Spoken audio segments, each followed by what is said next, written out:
'Twas in that place o' Scotland's Isle, that bears the name of Auld King Coil, upon a bonny day in June, when wearing thro' the afternoon, twa dogs, that werena thrang at hame, forgathered ance upon a time. The first I'll name, they ca'd him Caesar, was keepit for his honour's pleasure. His hair, his size, his mouth, his lugs, showed he was nane o' Scotland's dugs. But whippet some place far abroad, where sailors gang to fish for cod. His locked, leathered, braw-brass collar showed him the gentleman and a scholar. But though he was o' high degree, the fiend o' pride, nae pride had he, but what he spent an hour caressing, even wi' a tinker gypsy messin', at kirk or market, mill or smiddy, nae twatted tyke, though e'er sae duddy. But he would stand and glad to see him, and stront on stanes and hillocks wi' him. The tither was a ploughman's collie, a rhyming, ranting, raving billy, wha for his friend and comrade had him, and in his freaks had lueth ca'd him. After some dog in Highland sang, was made lang sin, Lord knows how lang. He was nash and faithful tyke, as ever lap a shach or dyke, his honest sonsy bosset face. He gat him friends in ilka place. His breast was white, his toosey back weel clad wi' coat o' glossy black. His gauzy tail wi' upward curl hung o'er his hurdies wi' a swirl.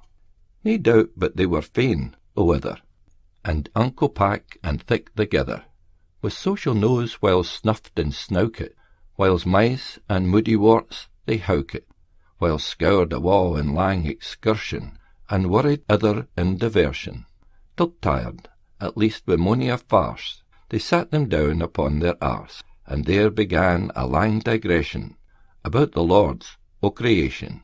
Caesar says, I've often wondered, honest Lewis, what sort of life poor dogs like you have, and when the gentry's life I say, what way poor bodies live ava. Our laird gets his racked rents, his coals, his cane, and a' his stent. He rises when he likes himself, his flunkies answer at the bell.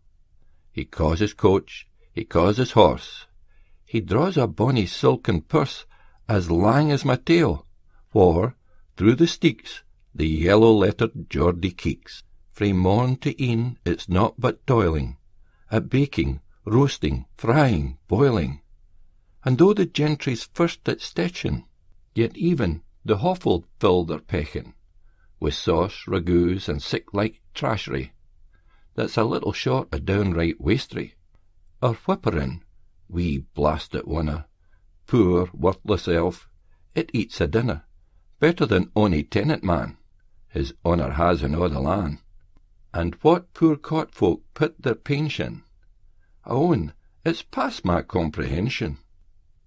Lewis says, Troth, Caesar, whiles they're fashed enough, a cotter howkin in a shach, with dirty stains big in a dyke, bearing a quarry and sick-like, himself, a wife, he thus sustains, a symmetry a wee duddy wains, and naught but his hand-drag to keep them right and tight in thack and rape, and when they meet with sair disasters, like loss o' health or want o' masters, ye maist would think a wee touch langer, and they would man starve o' cold and hunger.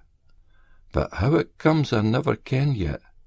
They're maistly wonderful contented, and birdly cheels and clever hisses are bred in sic a way as this is. Caesar says, But then, to see how you're neglected, how huffed and cuffed and disrespected. Lord, man, our gentry care as little for delvers, ditches, and sick cattle. They gang as saucy by poor folk, as I would by a stinking brock. I've noticed on our laird's court day, and mony a time my heart's been wae, poor tenant bodies scant o' cash, how they mun thole the factor's snash. He'll stomp and threaten, curse and swear, he'll apprehend them, pound their gear, while they mun ston wi' aspect humble, and hear it a', and fear and tremble.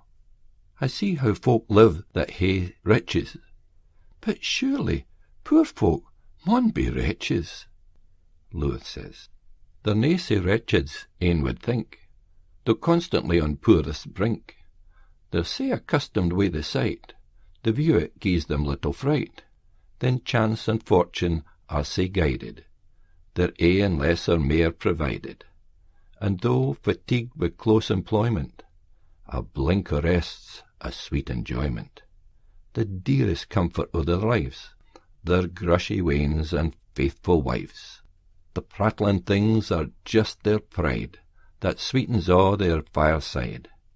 And whiles 12 penny worth o' nappy can mak the bodies unco happy, they lay aside their private cares to mind the kirk and state affairs. They'll talk o' patronage and priests, wi' kindlin' fury in their breasts, or tell what new taxation's comin', and fairly at the folk in London. As bleak-faced Halloween mass returns, they get the jovial ranting kerns, when rural life of every station unite in common recreation. Love blinks, with slaps and social mirth, forget there's care upon the earth. That merry day the new year begins, they bar the door on frosty winds, the nappy reeks wi' mantlin' ream, and sheds a heart-inspiring steam. The lunton pipe and sneeshin' mill are handed round wi' right good will. The canty old folks crackin' crouse, the young ains rantin' through the house. My heart's been sae fain to see them, that I for joy hae birk it with them. Still, it's o'er true, what ye hae said. Sic game is now o'er aften played. There's mony a creditable stock o' decent, honest, fonsant folk, are riven out both root and branch, some rascal's prideful greed to quench, wha thinks to knit himself the faster in favour with some gentle master. What aiblins thrang a parliamentin', for Britain's good, his soul indentin'. Caesar says, Haith, lad, ye little ken about it. For Britain's good, good faith, I doubt it. Say rather, gone as premiers lead 'em, and saying aye or no as they bid 'em.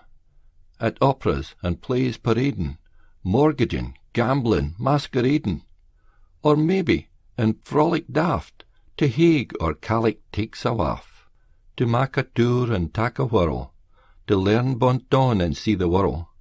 There, at Vienna or Versailles, he rives his father's auld entails. Or by Madrid he taks the route, to thrum guitars and fecht without. Or Italian vistas startles, hunting amang groves for myrtles, then bowses drumly German water, to mak himself look fair and fatter, and purge the bitter gases and crankers, o' crust Venetian boors and chancers. For Britain's good, for her destruction, with dissipation, feud, and faction. Lewis says, Hech, man, dear sirs, is that the gate? The waste sae mony a braw estate? Are we sae foughten and harassed, for gear to gang that gate at last? Or would they stay aback frae courts, and please themselves with country sports? It would for every one be better, the laird, the tenant, and the cotter, for they frank, rantin', ramblin' billies, faint hate o' them ill-hearted fellows, except for breaking o' their trimmer, or speaking lightly o' their limmer, or shooting a hare or moorcock, they ne'er a bit they're ill to poor folk. But will ye tell me, Master Caesar, sure great folks' life a life o' pleasure, nae cold nor hunger e'er can steer 'em, the very thought it needna fear them. Caesar says, Lord, man, were ye but whiles were am, the gentles ye would never envy them. It's true, they needna starve or sweat, through winter's cold or summer's heat. They've nae sair work to craze their banes, and fill old age with grips and grains. But human bodies are sick fools, for a' their college and schools. that when they real ills perplex them, they mak enow themselves to vex them, unless they hae to strut them, in like proportion less will hurt them. A country fella at the plough, a country girl at her wheel, her dozen done, she's unco weel. But gentlemen, and ladies worst, wi' even down o' want to work are cursed. They loiter, lounging, lank and lazy, though deal hate ails them, yet uneasy. Their days insipid, dull and tasteless, their nights unquiet, lang and restless, and even their sports, their balls and races, their galloping through public places, their six parade, six pomp and art, the joy can scarcely reach the heart.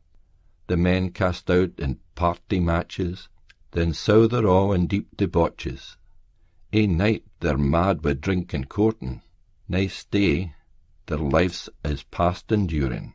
The ladies arm in clusters, as great and gracious all as sisters, but hear their absent thoughts o' other, they'll run the deals and jazz thegither, whiles o'er the wee bit cup and platy they'll slip the scandal potion pretty, or lee lang nights wi' crabbit looks, pore o'er the devil's pictured books, stake on a chance of farmer's stackyard, and cheat like ony unhanged blackguard.